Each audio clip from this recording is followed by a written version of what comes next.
ETV Urdu पर अगला programme.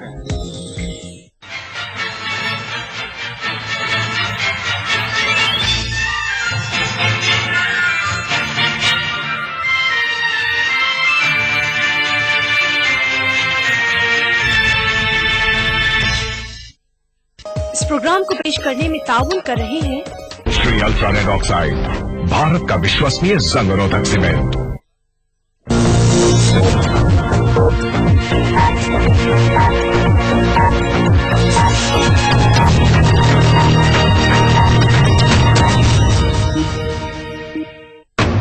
दुनिया के सबसे बड़े न्यूज सेंटर से ये है BBC ग्लोबल इंडिया। नमस्कार, मैं हूं नेहा भटनागर। हर सप्ताह ग्लोबल इंडिया में हम लेकर आते हैं वो खबरें जो जुड़ी हैं आपसे, तो महसूस कीजिए हमारे साथ खबरों की धड़कन। ग्लोबल इंडिया में इस बार चीन में तियाननमेन चौक विरोध प्रदर्शन के पूरे हुए 25 साल, कितना बदला है 2.5 दशक में चीन।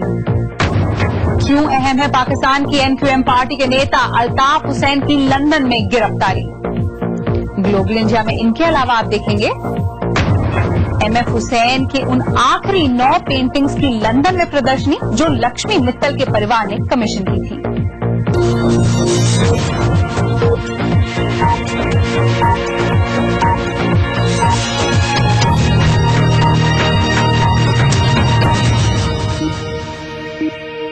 स्वागत है आप सबका ग्लोबल इंडिया की ताजा कड़ी में। 25 साल पहले चीन के तियाननमेन चौक में सेना के टैंक उतरे थे, किसी विदेशी हमले का जवाब देने के लिए नहीं, बल्कि राजनीतिक सुधार की मांग कर रहे चीनी नौजवानों की आवाज कुचलने के लिए। तियाननमेन चौक की 25वीं बरसी पर दुनिया में कई जगह उस घटना को याद किया गया, लेकिन चीन में सरकार ने पुरजोर कोशिश कर ऐसा नहीं होने दिया, जिससे सवाल खड़े हुए कि क्या इतने सालों में कुछ बदला है। चीन में विकास की आंधी के बीच क्या चाहते हैं आज के चीनी नौजवान। यहाँ जुटे लोग 25 साल पहले जन्मे भी नहीं होंगे। एक म्यूजिक फेस्टिवल में आए बीजिंग के छात्रों की पीढ़ी के पास 25 साल पुराने अतीत के बारे में सोचने से ज्यादा जरूरी है अपने वर्तमान को जीना, भविष्य की योजना बनाना। वो अच्छा जीवन जीना चाहती है और जितनी भी आजादी है उसका आनंद लेना चाहती है। 25 साल पहले भी बीजिंग की सड़कों पर नौजवान जुटे थे, पर वो नौजवान अलग थे। उन्होंने निहत्थे चीन की शक्तिशाली सेना को ललकारा था।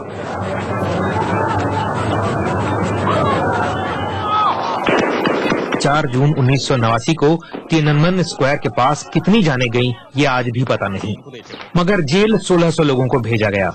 इनमें मजदूर झांग बाओकुन भी थे, जिन्होंने विरोध कर रहे छात्रों का साथ दिया था। हम साधारण लोगों की ओर से कोई नहीं बोला। प्रदर्शन आयोजित करने वाले एक नेता को केवल 4 साल की सजा मिली, क्योंकि उसके संपर्क अच्छे थे। झांग अब दोबारा संघर्ष कर रहे हैं एक सामान्य जिंदगी जीने के लिए, मगर उनके एक साथी मियाओ डेशुन आज तक सलाखों के पीछे हैं। उन दिनों को याद करते हुए मियाओ के साथी डोंग शेंगकुन भावुक हो जाते हैं। वो यादें आज भी मन को भारी कर देती हैं। हमने जो किया हमें उसका अफसोस नहीं। आज समाज बहुत भौतिकवादी हो गया है। जिन लोगों ने जान दी वो इसके लिए नहीं दी। हम उन्हें केवल इसलिए नहीं भुला दें कि आज हम अच्छी स्थिति में हैं। चीन आज बेशक बेहतर स्थिति में है, मगर अमीरी ही नहीं बढ़ी, अमीर गरीब की खाई भी बढ़ी है, भ्रष्टाचार भी, सरकार के प्रति अविश्वास भी। आज दुनिया में चीन की कामयाबी की कहानी की चर्चा होती है, मगर चीन के लोग इस कामयाबी की कीमत जानते हैं। उनकी जिंदगी रोजाना संघर्ष से कम नहीं। ऐसे में कुछ युवा एक अलग चीन बनाने की कोशिश कर रहे हैं। शहर के लोभी जीवन को ठुकराकर, राजनीति से दूर रहकर वे तियाननमेन को दोहराना नहीं चाहते। वे आजादी, लोकतंत्र, समानता चाहते थे, पर उनका रास्ता विद्रोह का था। हमारी सोच सकारात्मक है। हम दूसरों की आलोचना कर बेहतर समाज नहीं बनाना चाहते। तियाननमेन के 25 साल बाद की इस पीढ़ी को पता है कि उसे क्या नहीं मिल सकता, मगर इनमें ऐसे भी हैं जिन्हें सरकार की उस सरगम पर थिरकना मंजूर नहीं जो अंधाधुंध विकास के धुन पर रची जा रही है। BBC report. चीन में स्थिति और भारत चीन रिश्तों पर और बात करने के लिए स्टूडियो में हमारे साथ हैं लंदन की वेस्टमिंस्टर यूनिवर्सिटी में पॉलिटिक्स और इंटरनेशनल रिलेशंस के head of department doctor Divyesh Anand. स्वागत है आपका हमारे कार्यक्रम में। सबसे पहले ये जानना चाहेंगे कि तियाननमेन स्क्वायर को 25 साल हो गए, लेकिन अब भी दमन की, सेंसरशिप की खबरें आती रहती हैं। कई लोग मानते हैं कि तरक्की तो हुई चीन में, लेकिन आजादी अब भी नहीं है। वो इसलिए नहीं क्योंकि चीन गवर्नमेंट ने पूरा फोकस किया इकोनॉमिक डेवलपमेंट पे। उन्होंने सोचा कि जितना इकोनॉमिक डेवलपमेंट लाएंगे तो एक मिडिल क्लास की ग्रोथ होगी, और मिडिल क्लास को पता होगा कि उनको अगर पैसे चाहिए तो उनको सरकार की बातें माननी होगी। तो उन्होंने पॉलिटिकल रिफॉर्म नहीं लाया, सिर्फ ये लाया इकोनॉमिक डेवलपमेंट। एक और चीज जिसमें चीन की सरकार काफी कामयाब रही है उस प्रोपोगंडा में, उन्होंने प्रोपोगंडा किया कि जो 1918 में जो लोग लड़ रहे थे, युवक लोग और बाकी लोग, वो लोग एक उग्रवादी थे, मतलब टेररिस्ट वर्ड नहीं यूज किया उन्होंने कहा, लेकिन वो रेबल थे। वो इमेज उन्होंने काफी यूथ को दिया है और सेंसरशिप के थ्रू। लेकिन चीन की सरकार आज भी डरती है। अगर चीन की सरकार इतनी कॉन्फिडेंट होती इस चीज के बारे में, वो लोगों को फ्रीडम थोड़ा बहुत देती कि ठीक है कोई बात नहीं, तुम्हें क्रिटिसाइज करना कर लो, लेकिन हम ग्रोथ ला पाएंगे। उन्होंने नहीं किया। वेरी फैक्ट वो इतना दबा करके रखते हैं, वो अंदर से पता है, डर है कि लोग को अगर फ्रीडम देंगे तो वो लोग फ्रीडम मांगेंगे, डेमोक्रेसी मांगेंगे। आप अक्सर चीन जाते रहते हैं, आपका किस तरह का अनुभव रहा है वहां? देखिए, मैं चीन जाते रहता था, जब तक मैंने देखा था लोग बातें करेंगे इकोनॉमिक डेवलपमेंट की, थोड़ी बहुत पॉलिटिक्स की बातें भी करेंगे। मैं तिब्बत की बात करता था और सेंसिटिव था, लेकिन जैसे आप सेंसिटिव बातें लाएंगे तो लोग बोलेंगे मुझे समझ नहीं आ रही आपकी भाषा। यानी इतना डर सब लोगों में है कि वो आईफोन रख सकते हैं, वो गाना गा सकते हैं, वो हंस सकते हैं, लेकिन वो पॉलिटिकल क्रिटिसिज्म कभी नहीं करेंगे सरकार की, क्योंकि उन्हें डर लगता है। और ये दहशत है एक तरह से चीन में। तो अब आपको क्या लगता है कि भारत की जो नई सरकार है उसका जिस तरह से ये माना जा रहा है कि पड़ोसी देशों की तरफ भी एक पॉजिटिव रवैया रहा है, अब चीन से विदेश मंत्री भी आ रहे हैं, आपको क्या लगता है आगे भारत चीन के बीच रिश्ते कैसे हो सकते हैं नई सरकार में? देखिए, एक तरफ हो सकता है रिश्ते बढ़ेंगे, इंप्रूव होगा, वो ज्यादा इकोनॉमिक रिलेशन में होगा, क्योंकि मेन इन्वेस्टमेंट जो इंडिया को चाहिए वो इंफ्रास्ट्रक्चर में चाहिए, और मेन कंपनी जो चाइनीज कंपनीज है, वो रिश्ता बढ़ सकता है। दूसरी तरफ ये भी आता है कि उनके बीच टेंशन भी बढ़ सकता है तिब्बत को लेकर के और बॉर्डर डिस्प्यूट को लेकर के। अभी नई सरकार आई है, सब कुछ लोगों को जो उनके सपोर्ट है उनको लगा सब कुछ अच्छा होने वाला है, लेकिन हमें वेट करना होगा कुछ महीने, कुछ साल देखने के लिए असली में कोई अंतर आता है या नहीं आता है। डॉक्टर दिव्येश आनंद, हमसे बात करने के लिए शुक्रिया। शुक्रिया। ग्लोबल इंडिया में आगे देखिए, जायके की जंग, भारत के बढ़ते रेस्तरां सेक्टर में विदेशी और देसी ब्रांड्स के बीच जबरदस्त कंपटीशन। लंदन में बीबीसी ब्रॉडकास्टिंग हाउस से आप देख रहे हैं ग्लोबल इंडिया। पाकिस्तान की मुत्तहिदा कौमी मूवमेंट पार्टी यानी MQM के नेता अल्ताफ हुसैन को हाल ही में लंदन में पैसों की धोखाधड़ी के मामले में गिरफ्तार किया गया। 80 के दशक से MQM पाकिस्तान की राजनीति में बड़ा नाम रही है। पार्टी में सबसे ज्यादा संख्या उन उर्दू भाषी मुसलमानों की है जो बंटवारे के समय भारत से पाकिस्तान जाकर बस गए थे। एक नजर इस पार्टी के इतिहास और इससे जुड़े विवादों पर। बात 1978 की है, जब भारत से पाकिस्तान आने वाले शरणार्थियों और उर्दू बोलने वाले लोगों का प्रतिनिधित्व करता संगठन all Pakistan मुहाजिर students organisation Pakistan में बनाया गया था। यही संगठन 1984 में राजनीतिक पार्टी मुहाजिर कौमी मूवमेंट बना। MQM पार्टी बनाने में मुख्य भूमिका निभाने वाले अल्ताफ हुसैन को कुछ ही दिन पहले लंदन में गिरफ्तार किया गया था। लंदन में पार्टी नेताओं का कहना है कि अभी नेतृत्व बदलाव का कोई सवाल ही नहीं है। ये सवाल उन लाखों लोगों से पूछना चाहिए जो अल्ताफ भाई को फॉलो करते हैं, और मेरा ख्याल है कि जो उनका अल्ताफ भाई पर ट्रस्ट है उसमें इस किस्म का मेरा ख्याल है कोई सवाल अभी नहीं पैदा होता है कि वो इस सवाल पर गौर करने के लिए भी तैयार हो। उनका जो ट्रस्ट अल्ताफ भाई की जात में वो बड़ा अनक्वेश्चनेबल है। MQM के इतिहास की बात करें तो 1990 में जब पाकिस्तान में चुनाव हुए थे तो पार्टी को कराची और हैदराबाद में कई सीटें मिली थी, लेकिन पार्टी की पॉलिसी और अल्ताफ हुसैन के कई फैसलों को लेकर पार्टी में मतभेद हो गए। कई लोगों ने MQM से अलग होकर अपनी पार्टी बना ली। जब 1992 में कराची में ऑपरेशन क्लीन अप किया गया था तो इसका निशाना MQM बनाया गया, लेकिन इस ऑपरेशन से कुछ समय पहले ही अल्ताफ हुसैन पाकिस्तान छोड़कर चले गए थे। उन्होंने लंदन में जाकर शरण ली और लंदन से ही पार्टी का कामकाज चलाया। 1997 पार्टी के लिए बदलाव वाला साल था। MQM ने पाकिस्तान में चुनाव का बहिष्कार किया और अपने कामकाज का तरीका बदला। पार्टी का नाम भी बदलकर मुत्तहिदा कौमी मूवमेंट कर दिया गया। उर्दू के अलावा दूसरी भाषा बोलने वालों को भी पार्टी में शामिल किया जाने लगा। उसके बाद 2002, 2008, 2013 में हुए चुनावों में पार्टी ने अच्छा प्रदर्शन किया। पार्टी किसी न किसी रूप में सरकारों का भी हिस्सा रही, इसलिए उसे कराची और हैदराबाद में बढ़ती हिंसा के लिए भी दोषी ठहराया गया। साल 2010 में MQM के एक अन्य नेता डॉक्टर इमरान फारूक की लंदन में हत्या कर दी गई और शक कथित तौर पर MQM पर लगा। पुलिस कई सालों से हत्या के इस मामले की जांच कर रही थी और लंदन में पार्टी के दफ्तर पर छापा भी मारा। अल्ताफ हुसैन के घर पर भी छापा मारा गया। लंदन पुलिस के मुताबिक वहां से 5 लाख पाउंड मिले। अब सबकी निगाहें इसी पर लगी हुई हैं कि MQM में आगे क्या होगा। BBC report. और अब BBC global exclusive round up, दुनिया की बड़ी खबरों पर BBC की खास नजर। सीरिया में दमिश्क पहुंचे BBC संवाददाता जेरेमी बोवन। करीब 3 साल से गृह युद्ध से जूझ रहे सीरिया में राष्ट्रपति चुनाव के लिए मतदान हुआ, जिसमें मौजूदा राष्ट्रपति बशर अल असद जीत गए। असद के आलोचकों ने चुनावों को खारिज किया। वैसे कई दशकों में ये पहला मौका था जब एक से ज्यादा उम्मीदवार चुनावी मैदान में उतरे।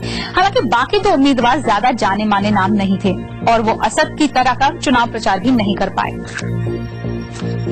तालिबान ने एक वीडियो जारी किया जिसमें उन्होंने अफगानिस्तान के खोस्त प्रांत में 5 साल बाद अमेरिकी सैनिक सार्जेंट बो बरगदार को अमेरिकी सेना को सौंपते हुए दिखाया। गुआंतानामो बे जेल से तालिबान के 5 लोगों को छोड़ने के बदले में अमेरिकी सैनिक को छोड़ा गया था।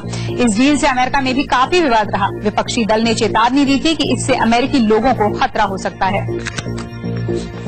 फ्रांस में नॉर्मंडी पहुंचे BBC संवाददाता रॉबर्ट हॉल, जहां दूसरे विश्व युद्ध के दौरान D-Day के नाम से जाने जाने वाले नॉर्मंडी लैंडिंग के 70 साल पूरे होने के मौके पर कई पूर्व सैनिक जुटे। 6 जून 1944 के दिन एलाइड शक्तियों यानी मित्र देशों के करीब 1.5 लाख सैनिकों ने इंग्लिश चैनल पार कर नॉर्मंडी पहुंचकर नाजी जर्मनी की हार का रास्ता साफ किया था। मैकडॉनल्ड्स, KFC, पिज्जा हट, भारत के ज्यादातर शहरों में आजकल इस तरह की विदेशी फास्ट फूड चेन्स आम हैं, लेकिन अरबों डॉलर की कीमत वाले भारतीय रेस्तरां सेक्टर का जायका सबको नहीं भा रहा। अंतर्राष्ट्रीय कंपटीशन से कुछ देसी रेस्तरां का कारोबार कम हुआ तो कुछ टक्कर भी दे रहे हैं। जब भारत में मैकडॉनल्ड जैसे अंतर्राष्ट्रीय फास्ट फूड ब्रांड आना शुरू हुए थे तो निरोलास जैसे पुरानी मशहूर देसी रेस्टोरेंट चेन का कारोबार बुरी तरह प्रभावित हुआ। कई बार मैनेजमेंट और काम करने का तरीका बदला। अब निरोलास ने 90 में से 58 ब्रांच बंद कर दी हैं और कंपनी अब मुनाफे की तरफ लौट रही है। निरोलास के ब्रांड को हर दिल्ली वाला पहचानता है, चाहे आपकी बर्थडे पार्टी हो या पहली डेट। निरोलास ने आपकी जिंदगी को जरूर छुआ होगा। मैं मानता हूं कि ये ब्रांड कभी खत्म नहीं होगा। भारत में बड़े अंतर्राष्ट्रीय ब्रांड्स के आने से तकरीबन $2.5 अरब के इस सेक्टर में देसी विदेशी दोनों तरह की कंपनियों को कारोबार करने के तरीके बदलने पड़ रहे हैं। झटपट तैयार होने वाला फास्ट फूड बेहद पॉपुलर हो रहा है और फिलहाल लोगों को यही पसंद है।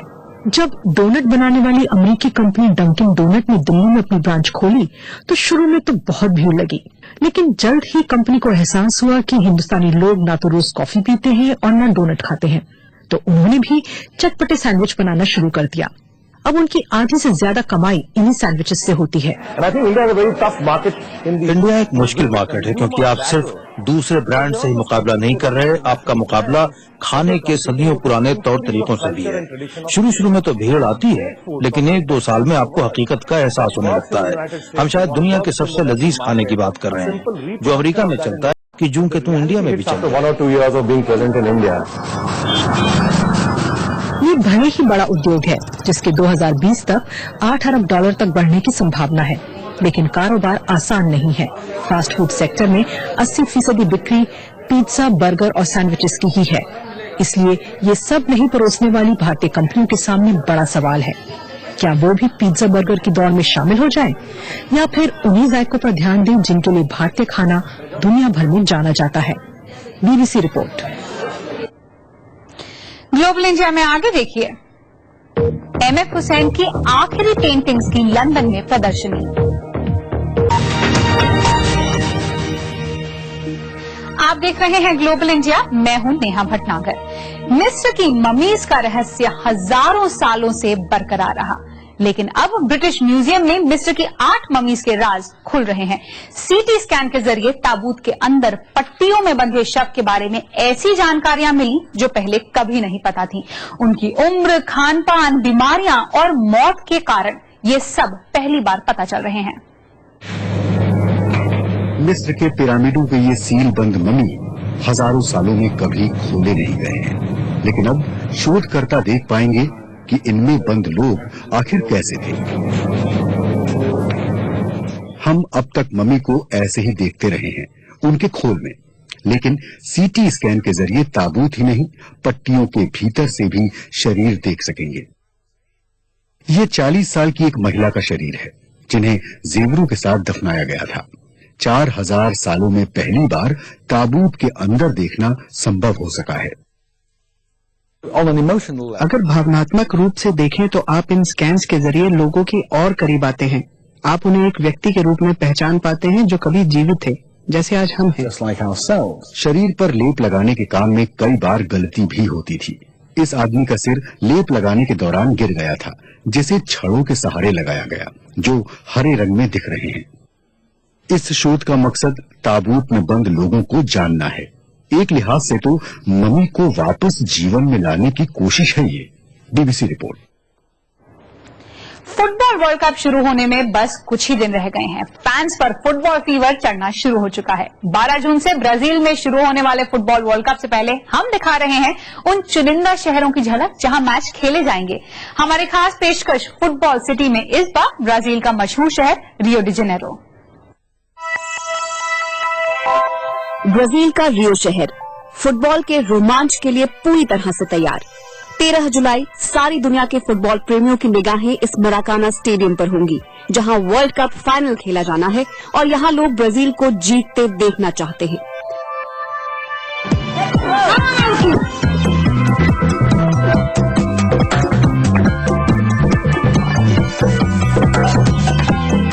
अपनी अनुपम प्राकृतिक सुंदरता की वजह से रियो हमें आकर्षित करता है, लेकिन यहाँ के लोग महंगाई, सार्वजनिक सुविधाओं की दशा और अमीर गरीब के बीच की खाई को लेकर निराश भी है। देश की 20% आबादी आज भी झुग्गियों में रहती है, लेकिन समस्याओं के बावजूद कुछ विकास भी हुआ है।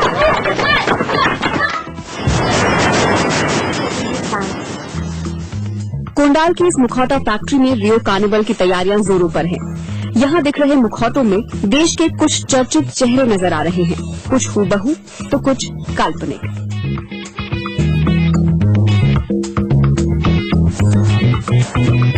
Esperábamos que a Copa do Mundo venga a ser un carnaval fuera de época, un carnaval muy negro. हमें उम्मीद है कि विश्व कप एक कार्निवल की तरह होगा, लेकिन इससे हमें कोई खास फायदा नहीं होगा।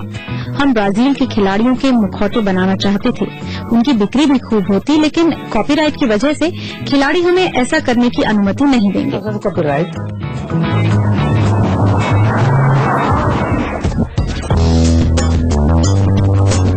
जैसे ही रात ढलती है, शहर का मिजाज बदल जाता है। हर शनिवार इस फ्लाईओवर के नीचे सैकड़ों लोग रात भर डांस की मस्ती में झूमते नजर आते हैं। कई बार आपको ताजी हवा की जरूरत होती है। 2 साल पहले यहाँ कॉफी की खेती होती थी, लेकिन इन टिजुका के जंगलों में दोबारा पेड़ उगाकर इसे वर्षा वन में तब्दील कर दिया गया है, ताकि शहर में पानी की आपूर्ति होती रहे।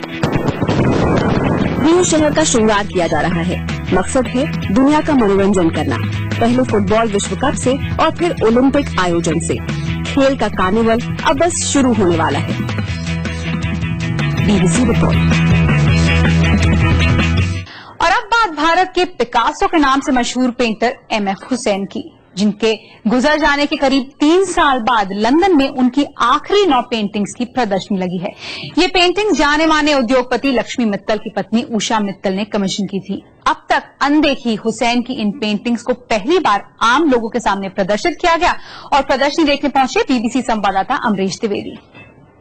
लंदन का मशहूर विक्टोरिया और एल्बर्ट म्यूजियम, यहाँ आजकल विश्व प्रसिद्ध पेंटर मकबूल फिदा हुसैन की आखिरी 9 पेंटिंग्स की प्रदर्शनी चल रही है। ट्रिप्टिक यानी त्रिभंग शैली में बनाई गई इन पेंटिंग्स को हुसैन साहब ने भारतीय सभ्यता का नाम दिया है। हुसैन की कल्पना की इस सभ्यता गाथा में सृष्टि के जनक, संरक्षक और संहारक के रूप में ब्रह्मा, विष्णु, महेश से लेकर प्राचीन, मध्यकालीन और आधुनिक भारतीय इतिहास की घटनाओं का बेहद कलात्मक और सुंदर चित्रण देखने को मिलता है। इस प्रदर्शनी के जरिए भारतीय इतिहास और संस्कृति के प्रति हुसैन के योगदान को दर्शाया गया है। उनकी ये आखिरी सीरीज दिल को छूने वाली है। कई पेंटिंग्स में उनकी धर्मनिरपेक्ष समझ की झलक मिलती है। कला को समर्पित अपने लंबे जीवन काल में हुसैन साहब ने भारत और भारतीयता को अपने निराले अंदाज में समझा था। उनकी इन पेंटिंग्स में बादशाह अकबर के काल की ऐतिहासिक झांकी है तो सम्राट अशोक के दौर की राजनीतिक धार्मिक परिस्थितियों का चित्रण भी है। महारानी विक्टोरिया के समय के गुलाम भारत की सच्चाइयां हैं तो गांधी के नेतृत्व में लड़ी गई जंगे आजादी के साथ साथ नेहरू, सुभाष, विवेकानंद भी यहाँ मौजूद हैं। इन चित्रों में होली का उल्लास है तो तुलसी की पूजा भी, और पति की लंबी आयु की कामना करती स्त्रियों की नदी आरती का संगीत भी इनमें सुना जा सकता है। हम दोनों हर पैनल पे डिस्कस करते थे, पर विजुअलाइजेशन एंड इम्प्लीमेंटेशन उन्हीं का था। और वो ये फिनिश करने के बाद वो पुरानी हिस्ट्री पे जाना चाहते थे, मुगल पीरियड, अशोका पीरियड और उससे भी पहले। बहुमुखी प्रतिभा के धनी हुसैन साहब ने इन चित्रों में भारतीय नृत्य शैलियों को विशेष स्थान दिया है। अदाकारा माधुरी दीक्षित के नृत्य कौशल के प्रशंसक रहे हुसैन ने एक पेंटिंग में कथक की मुद्रा में माधुरी को दिखाया है तो साथ में मशहूर बैले नर्तक उदय शंकर और केरल की कथकली नृत्य शैली पर फिल्म बनाने वाले शाजी एन करुण को भी उकेरा है। इस तरह से उन्होंने भारत की सभ्यता यात्रा में नृत्य और संगीत के महत्व का बखान किया है। लेकिन राजाओं महाराजाओं की जिंदगी पर कूची चलाने वाले हुसैन सभ्यता कथा के असल नायक यानी आम लोगों को नहीं भूले। सामान्य लोगों की जिंदगी, उनके दुख दर्द, राग विराग और रोजमर्रा की आपाधापी को उन्होंने कैनवस पर वैसा ही महत्व दिया जैसे कि पत्थरों की भाषा में कही गई अजंता, एलोरा और खजुराहो, कोणार्क की कहानी को। हुसैन साहब भारतीय सभ्यता और संस्कृति को उभारने वाले ऐसे 96 पैनल्स बनाना चाहते थे, लेकिन साल 2011 में उनके निधन से उनकी ये इच्छा अधूरी रह गई। Amrish Dwivedi, BBC, London. फिलहाल लंदन में BBC ब्रॉडकास्टिंग हाउस से ग्लोबल इंडिया की टीम को अनुमति दीजिए। नमस्कार।